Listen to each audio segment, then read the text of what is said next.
Amreli Sutrapada police સ્ટેશનમાં લોક અપમાં યુવકના મોતના મામલે વધુ વિગતો સામે આવી છે અને હજુ સુધી યુવકની લાશ સ્વીકારવામાં આવી નથી। જાફરાબાદ તાલુકાના ભટવદર ગામના મૃતક નરેશભાઈની લાશ જૂનાગઢ હોસ્પિટલમાં 4 દિવસથી પડી છે। પરિવાર દ્વારા જવાબદાર પોલીસ કર્મચારીઓ અધિકારીઓ સામે એફઆઈઆર નોંધાવવા માંગ હજુ યથાવત રાખવામાં આવી છે। જવાબદાર સામે કાર્યવાહી નહીં થાય ત્યાં સુધી લાશ નહીં સ્વીકારવા માંગ કરવામાં આવી છે।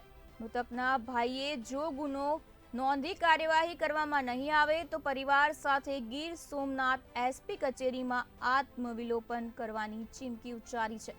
સુત્રાપાડા પોલીસ મથકમાં લોકઅપમાં મોત થયા બાદ કોળી સમાજમાં રોષ વધી રહ્યો છે અને આજે મૃતક પરિવાર દ્વારા તટસ્થ તપાસ માટે હાઈકોર્ટમાં પીઆઈએલ દાખલ કરાશે। ગાડીમાં બેસાડી ગયેલ ત્યારબાદ શું ઘટના બની તે મને ખબર નથી, પણ મારા ભાઈનું પોલીસ સ્ટેશનમાં ઢોર મારવાથી મૃત્યુ થયેલ હોય તેવી મને શંકા છે।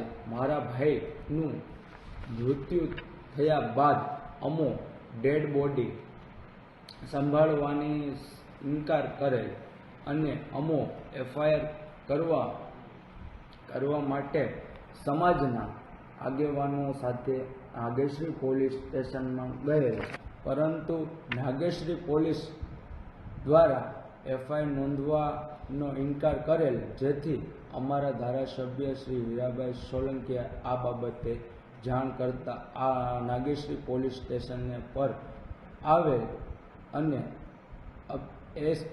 પીએસઆઈ સાથે વાત કરેલ અને એફઆઈઆર સુત્રાપાડા પોલીસ સ્ટેશનમાં એફઆઈઆર થશે, જેની ધારાસભ્ય દ્વારા ડીએસપી સાથે વાત કરી અમો અને અમારા સમાજના આગેવાનો સાથે સુત્રાપાડા પોલીસ સ્ટેશન પર આવેલ, જ્યાં ડીએસપીએ જણાવેલ કે તમે જાણવા જોગ અરજી આપો।